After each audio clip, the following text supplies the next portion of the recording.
Вы смотрите «Вести Тимана-Сосногорск». В студии Влада Гришаева. Здравствуйте. Депутаты Совета городского поселения Сосногорск провели очередное заседание.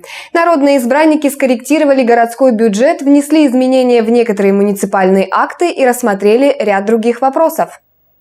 Началась работа депутатского корпуса с церемонии награждения. Благодарственные письма от руководства Республики Коми и Сосногорского района получили жители муниципалитета, принявшие активное участие в мероприятиях по переходу на цифровое эфирное телевещание, а также оказавшие содействие в ликвидации последствий аварии на железной дороге, произошедшей в конце июля этого года. Благодаря вашему участию, неравнодушному отношению к людям, оказавшим сложность жизненной ситуации, проявленному профессионализму, оперативным, слаженным действиям, удалось минимизировать негативные последствия для пассажиров и восстановить движение поездов. Желаю вам крепкого здоровья, счастья, добра, благополучия, профессиональных успехов. Вот из-за таких людей, которые в сложной ситуации могут сказать просто добрые слова, и у людей, у пассажиров совершенно другое мнение, впечатление, то есть минимизированы все негативные последствия, в том числе по интернету я прочитал. И спасибо большое вам. Наиболее важные вопросы повестки дня касались бюджета. Очередные изменения в главном финансовом документе муниципалитета на этот раз связаны с передачей в собственность городского поселения спортивного комплекса «Химик». Предлагается внесение изменений в основные параметры бюджета городского поселения как в текущем 2019 году, так и в плановом периоде. Причем предлагаемые изменения коснутся только расходов и размера дефицита бюджета. Основные изменения связаны с решением Совета городского поселения Сосногорск о передаче в собственность городского поселения автономного учреждения «Химик». Также народные избранники внесли изменения в устав муниципального образования, утвердили положение о старостах сельских населенных пунктов и рассмотрели ряд других вопросов. Андрей Калиничев и Евгений Юрин, Вести Тимана, Сосногорск. На прошлой неделе с рабочей поездкой Сосногорский район посетил депутат Госдумы Иван Медведев. Он встретился с руководством и депутатами муниципалитета. На встрече парламентарий рассказал о депутатской деятельности в текущем году и об итогах работы пленарных заседаний. Иван Медведев проинформировал сосногорцев о предстоящих изменениях в федеральном законодательстве. По его словам, государство собирается улучшить работу по борьбе с онкологией, усилить контроль за организацией питания детей в образовательных организациях, оказывать помощь семьям, выплачивающим ипотечные кредиты. Затронул он также тему повышения зарплат бюджетникам. Основной же темой встречи стало обсуждение программы развития сельских территорий. Иван Медведев рассказал о сроках ее реализации и структуре, а также об объемах финансирования. Среди наиболее важных направлений были отмечены подпрограммы развития строительства на сельских территориях и повышения уровня благоустройства и содействия занятости сельского населения. Медведев уточнил, что в эту программу могут войти не только сельские территории, но и малые города, населением до 30 тысяч человек. Так что у Сосногорска появились неплохие возможности для развития своей инфраструктуры. Действие программы рассчитано до 2025 года. После депутат Госдумы провел личный прием граждан, на который пришли не только жители города, но и поселков района.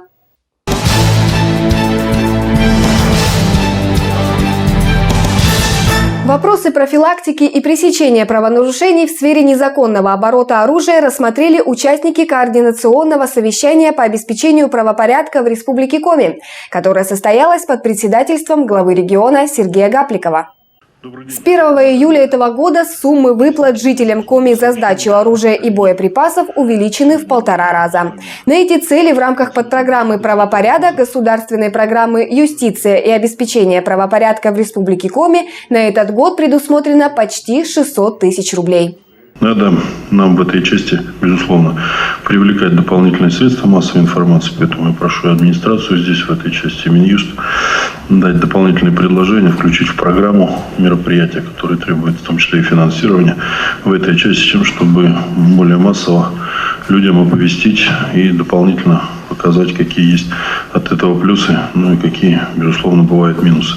В прошлом году в органы социальной защиты населения Республики Коми за единовременной денежной компенсацией за добровольное сданное огнестрельное оружие, боеприпасы, взрывчатых веществ и взрывных устройств обратилось 96 человек, которым произведена выплата денежной компенсации в сумме 446 тысяч рублей.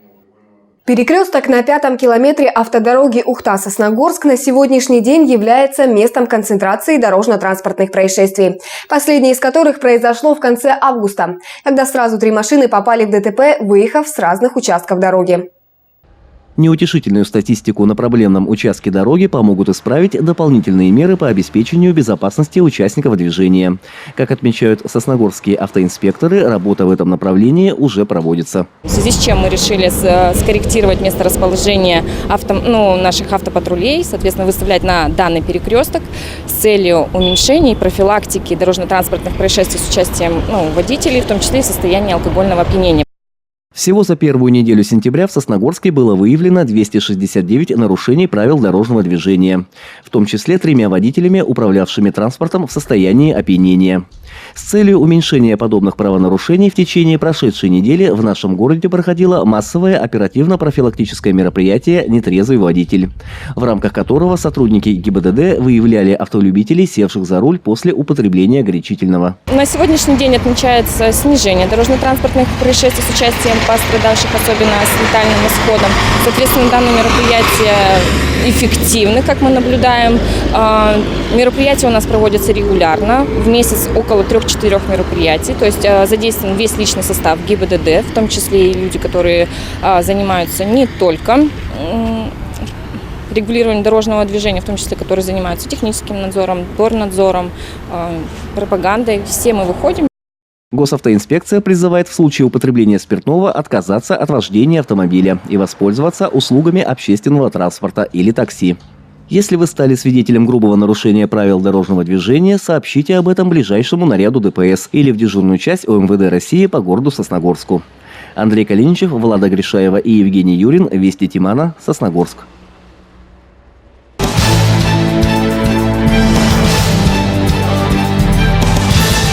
Что такое природный газ и как он попадает в дома?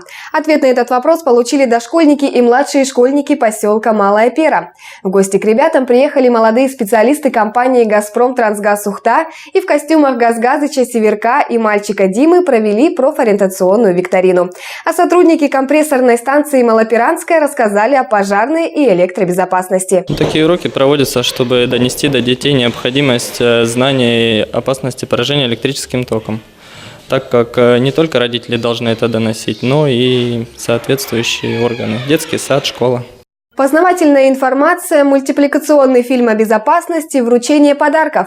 Взрослые волновались, пожалуй, больше, чем дети, несмотря на то, что эта встреча далеко не первая. Нам, помогают в этой работе специалисты, совет молодых специалистов, инженеры, специалисты охраны труда. То есть мы мероприятия проводим совместно с работниками Сосногорского УПМГ. А конкретно мы, приходим сюда, посещаем праздники, новогодние праздники с подарками, 1 сентября, День защиты детей, и остальные праздники, которые мы проводим в рамках детского сада и школы. Газовики в рамках социального партнерства взяли шество над школой еще в 2016 году и продолжают свою регулярную поддержку. На сегодняшний день в школе заменена кровля здания и рядом сделан тротуар. В планах строительства беседки. Но самое главное – это тепло сердец, которое дарят маленьким жителям поселка их взрослые и сильные шефы. В завершении выпуска о погоде. По прогнозам республиканских синоптиков, с понедельника установится комфортная, без существенных осадков погода. В целом на неделе ожидается потепление. Начнет поступать более теплый воздух с юго-запада. Днем воздух вновь будет прогреваться до 20 градусов.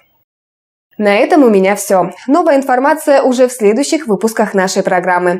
А я на этом с вами прощаюсь. Всего доброго и до свидания.